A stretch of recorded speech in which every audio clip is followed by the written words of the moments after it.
All right, my final thoughts, first impressions after completing the game.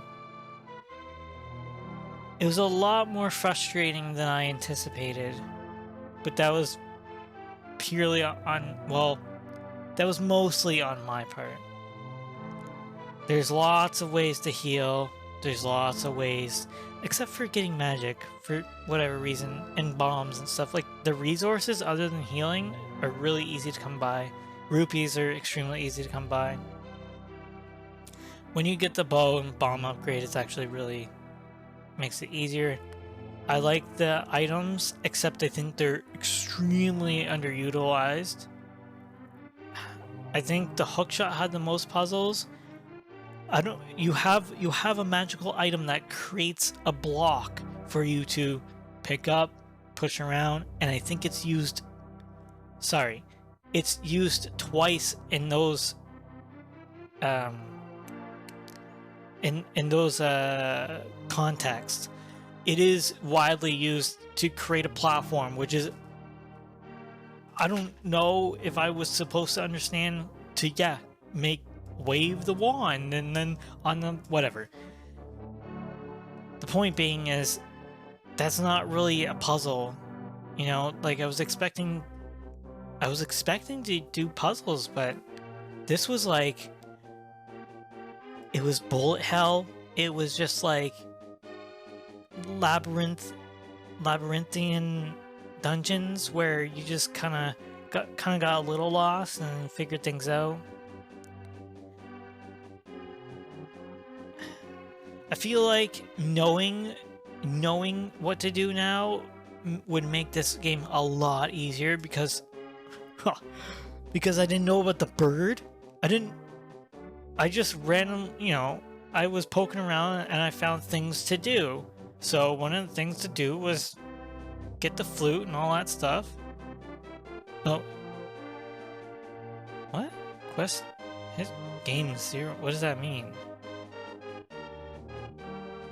What does that mean, games? How many times I died there? I don't know.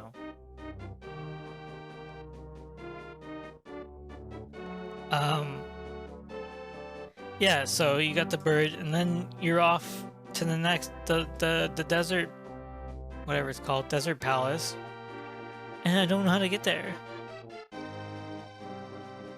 It's not ever explained. There is a graphic of a bird at the desert in the light world. But how did I know that the flute was going to summon the bird when I felt like I played it because I had played it a couple times but not in the right context, so I didn't know what it did. That kind of stuff. It's just like, well, now you know, and you're not going to forget. I think with like a more puzzle game, like, well, we're talking about 3 dimensions, I'll have to replay Link's Awakening and like Oracle Seasons, Oracle Ages, that kind of stuff. I'll have to replay that because I feel like even though I've played them, when you kind of don't play a puzzle game for a long while, you forget how to solve the puzzle rather than, oh, I remember how to get this item and stuff like that. I can see this game being remembered fondly. Like, if I played this as a kid, I probably wouldn't even be able to finish it. I may or may not have finished it, you know? But I never did own a Super Nintendo, so obviously if I played it when I was younger, I would have a lot of nostalgia and stuff like that.